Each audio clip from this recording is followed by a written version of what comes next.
Hai guys, ketemu lagi dengan aku di channel Lady Din. Semoga kalian semua dalam keadaan yang sehat dan bahagia. Kasus kali ini dikenal dengan sebutan Thailand Murder Babes, di mana 3 wanita cantik Thailand terlibat dalam sebuah kasus pembunuhan yang mengerikan. Apa yang terjadi dan bagaimana kisah lengkapnya? Tanpa basa-basi lama-lama, kita langsung masuk ke ceritanya ya. Sebelumnya, jangan lupa untuk subscribe dulu channel ini dan nyalakan lonceng notifikasinya supaya kalian tahu video terbaru dari aku.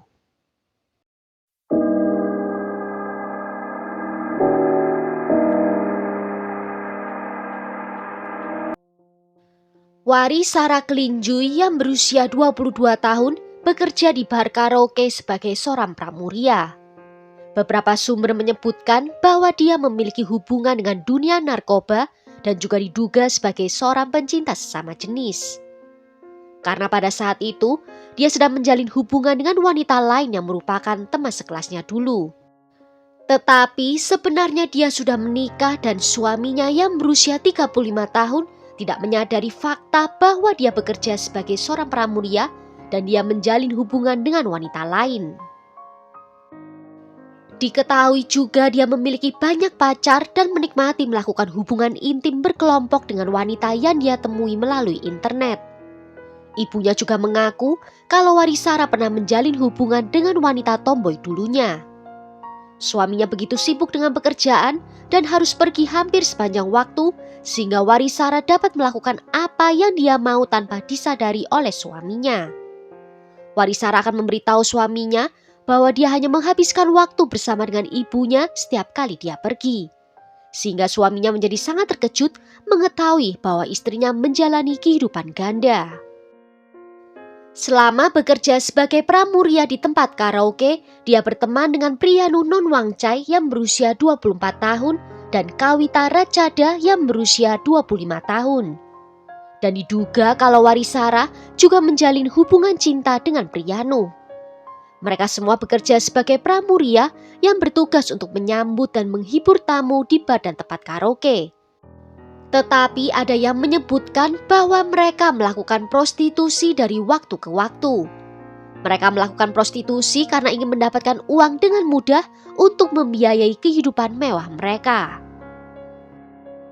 Priyanu sering melakukan sesi panas yang dipicu oleh narkoba dengan kliennya.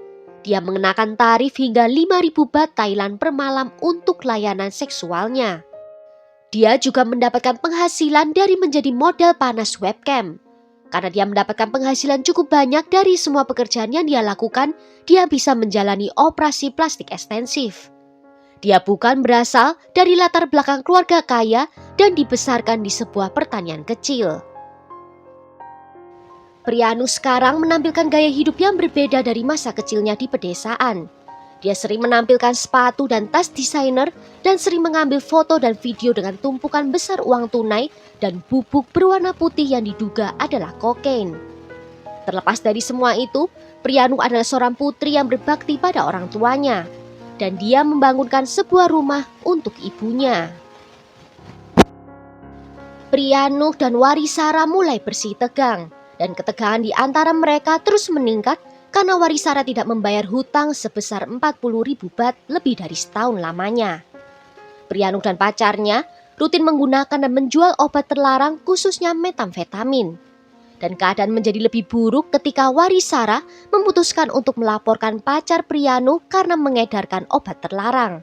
Dan pihak berwenang pun menangkapnya. Tak lama setelahnya, di tanggal 23 Mei 2017, Wari Sarah tiba-tiba menghilang. Awalnya polisi memikirkan tersangka terkait dengan hilangnya Wari Sarah adalah suaminya sendiri.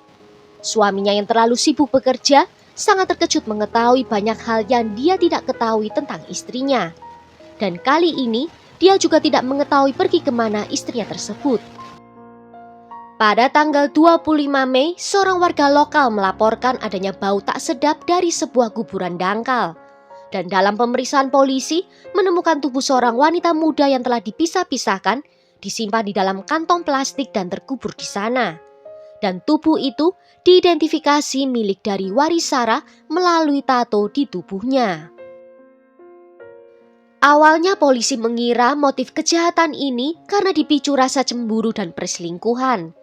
Namun keadaan semakin rumit ketika polisi menangkap Wasin Namprom dan pacarnya di darat Promkun di Laos.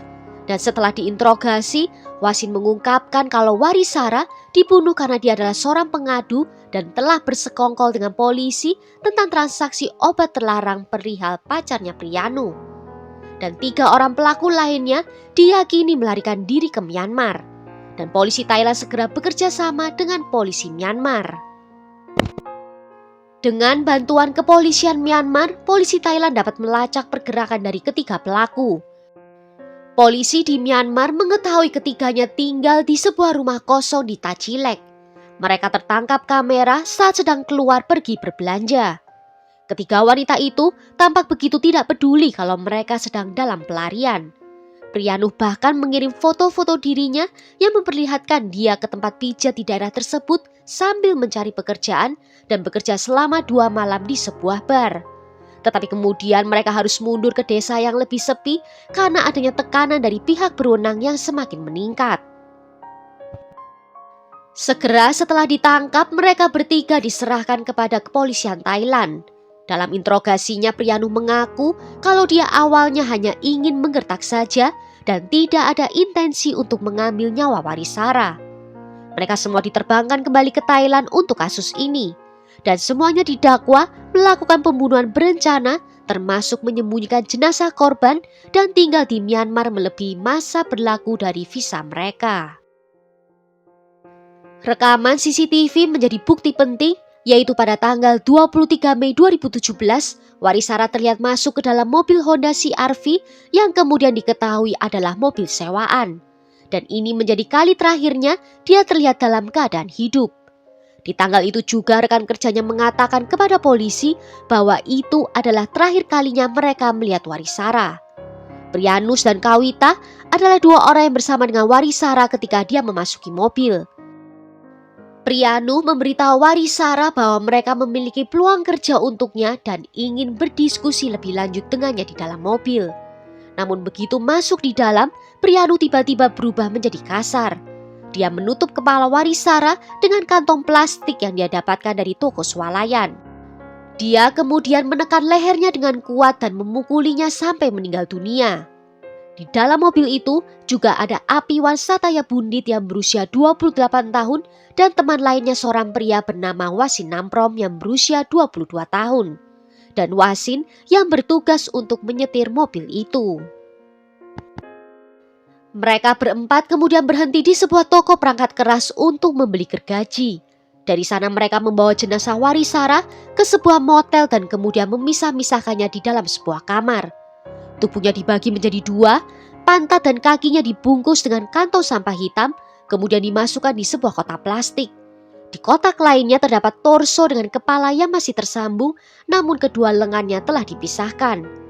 Menurut seorang karyawan motel, Priyanu dan teman-temannya pergi tanpa membayar dan meninggalkan bau yang sangat menyengat di dalam kamar. Setelah memasukkan potongan tubuh ke dalam 2 kotak plastik, mereka kemudian menggali sebuah kuburan dangkal dan mengubur potongan jenazah di Khao Suan Quang di distrik Kon Kaen. Mereka lalu menggunakan lembaran baja untuk menutupi kuburan itu. Dan sehari setelah pembunuhan, Priyanu, Kawita dan Apiwan melarikan diri ke Myanmar, Burma, melakukan perjalanan 11 jam dengan mobil. Sedangkan Wasin Namprom dan pacarnya Jidarat Promkun melarikan diri ke Laos, perjalanan yang lebih dekat tepat di utara Kon Kaen. Sayangnya bagi pelaku, bau busuk dari jenazah tersebut membuat beberapa orang yang lewat waspada. Mereka mencoba menggali dan menemukan plastik yang berisi potongan tubuh manusia. Mereka segera memanggil pihak berwenang. Dan pada tanggal 25 Mei 2017, pihak berwenang menuju ke lokasi kuburan dangkal itu dan menemukan potongan tubuh Warisara, terbungkus dengan kantong sampah yang dimasukkan ke dalam kotak plastik. Dan polisi dengan mudah mengidentifikasi tubuh tersebut berdasarkan tato di tubuhnya. Polisi menduga Priyanu yang merencanakan dan mengarahkan pembunuhan dan sisanya hanyalah komplotan saja. Media Thailand begitu terobsesi dengan Priyanu, khususnya informasi apapun yang bisa mereka peroleh. Misalnya seperti apa pekerjaannya, kehidupannya saat tumbuh dewasa, dan bahkan detail paling intim dalam hidupnya. Dan semuanya itu dipublikasikan di televisi. Wajahnya juga tampil di halaman depan setiap surat kabar dan saluran TV di Thailand. Publik menjadi begitu terobsesi dengan berita ini sehingga beberapa wartawan menyebutnya sebagai sebuah fenomena. Priyanu menjadi headline di beberapa media dan menjadi pusat perhatian netizen hingga muncul sebutan demam preau yang adalah nama sebutan dari Priyanu. Banyak yang memperlakukan wanita ini sebagai idola karena parasnya yang cantik. Dan para penggemar berkumpul di sekitar Lowancai memberi mereka pujian karena telah maju dan menunjukkan rasa tanggung jawab.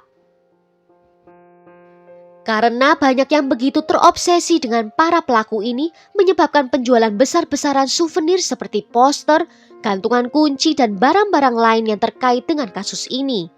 Salah satu barang terlaris adalah replika bantal yang digunakan oleh Priyanu saat berada di bawah tahanan polisi. Dan ketika media merilis rekaman tersangka membawa tas bergaris warna-warni, aksesoris tersebut menjadi laris juga di pasaran. Toko-toko bahkan mulai menjual gantungan kunci berbentuk gergaji yang digunakan oleh Priyanu dan teman-temannya. Bahkan para penegak hukum pun ikut terlena dan terseret. Muncul foto para terdakwa yang dengan santai merokok dan merias wajahnya. Lalu ada beberapa foto Priyanu berpose bersama petugas polisi, terlihat tertawa dan menunjukkan tanda perdamaian sambil mengenakan masker wajah. Terdakwa bahkan tidak diborgol dan polisi dikritik karena membiarkan para tersangka bertindak bebas di kantor polisi seperti merokok dan berjalan-jalan. 2 orang polisi sampai dihukum dan dipindahkan ke departemen lain karena kejadian ini. Foto-foto tersebut menyimpulkan bahwa para pelaku sama sekali tidak merasa menyesal. Terdakwa meminta maaf kepada keluarga korban, namun beberapa pengamat Thailand menganggap permintaan maaf tersebut tidaklah tulus.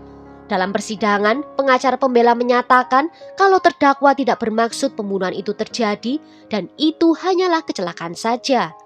Terbukti dari senjata yang digunakan untuk memisahkan tubuh korban baru dibeli setelah korban meninggal dunia. Mereka hanya bermaksud untuk menakut-nakuti Warisara, tetapi selama penyerangan itu, Priyanu mengklaim bahwa Warisara mengatakan akan membalas semua perbuatan ini. Dan mendengar hal itu membuat Priyanu semakin marah dan menguatkan remasan tangan pada lehernya dan menutup hidung Warisara yang menyebabkan korban mati lemas. Rekaman CCTV dari ruang sidang menunjukkan Jirajat mengambil foto di ruang sidang, berfoto sambil berpose lucu yang diduga diambil setelah disuruh mematikan ponsel saat mereka menunggu kedatangan hakim. Priyanu juga sempat meminjam ponsel Jirajat untuk mengirim pesan teks kepada seorang pria yang berisi pesan-pesan genit. Dia berterima kasih kepada pria itu karena tidak mempedulikan kejahatan yang dilakukannya dan dia juga menyebutkan kalau merasa takut jika akan diberikan hukuman mati. Pada tanggal 10 Mei 2018, pengadilan Konkain menyatakan Priyanu dan Kawita bersalah karena bersekongkol membunuh Warisara, menghancurkan dan menyembunyikan jenazahnya, serta pencurian. Dan hakim menjatuhkan hukuman penjara seumur hidup kepada mereka berdua. Namun, hukuman itu dikurangi menjadi masing-masing 34 tahun dan 6 bulan setelah mereka mengaku dan bekerja sama. Sedangkan terdakwa ketiga, Apiwan juga dinyatakan bersalah atas konspirasi pembunuhan, konspirasi menghancurkan dan menyembunyikan jenazah, dan mengkonsumsi metamfetamin. Dan dia dijatuhi hukuman 33 tahun dan 9 bulan penjara. Sedangkan Wasin, satu-satunya terdakwa pria dinyatakan bersalah menjadi kaki tangan pembunuhan, ikut bersekongkol untuk menghancurkan dan menyembunyikan jenazah, serta bersekongkol dalam pencurian. Dan dia dijatuhi hukuman 23 tahun 4 bulan dan 20 hari. Keempatnya diperintahkan membayar 1 juta baht untuk menghidupi keluarga korban, ditambah 100.000 baht untuk pemakamannya. Terdakwa kelima Jidarat dibebaskan dengan jaminan dan dia dijatuhi hukuman 1 tahun penjara karena menerima ponsel curian milik korban untuk dijual. Banyak yang khawatir populernya kasus ini akan mengarah pada pembunuhan tiruan. Dan alih-alih diperlakukan seolah-olah mereka bersalah atas pembunuhan tersebut, orang-orang malah menerima dan mendukung para pelaku. Sebuah surat kabar bahkan mewawancarai pilot yang menerbangkan para tersangka kembali ke Thailand. Dan sebuah artikel diterbitkan mengatakan bahwa pilotnya jatuh cinta pada para pelaku.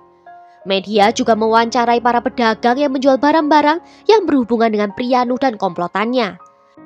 Dan mereka mengatakan mereka sangat menghargai para pelaku karena mereka meningkatkan penjualan. Priyanuh melalui pengacaranya mengatakan kalau dia tidak akan mengajukan banding atas hukumannya. Dia menerima hukuman yang dijatuhkan dan bermaksud untuk menjalaninya. Sementara itu, keempat terpidana lainnya berencana untuk melakukan banding. Kawita yang dijatuhi hukuman yang sama dengan Priyanuh menyatakan kalau dia hanya bermaksud untuk membantu temannya melakukan penyerangan. Dan dia tidak pernah bermaksud untuk membunuh korban. Di bulan September 2019, pengadilan banding menyatakan tetap sepakat dengan keputusan awal atas hukuman terhadap ketiga wanita yang mengajukan banding. Sedangkan untuk Wasin, pengadilan meningkatkan hukumannya menjadi 34 tahun dan 6 bulan. Walaupun dia hanya bertugas untuk menyetir mobil, tetapi dia ada di dalam mobil saat Warisara diserang dan dibunuh. Dan dia membiarkan semuanya itu terjadi. Seandainya dia menghentikannya, kemungkinan Warisara masih hidup. Well, sampai di sini dulu cerita kali ini. Bagaimana menurut kalian tentang kasus ini? Tulis ya pendapat kalian di kolom komentar. Akhir kata terima kasih karena sudah nonton video ini sampai akhir. Sampai jumpa di video berikutnya. Ciao!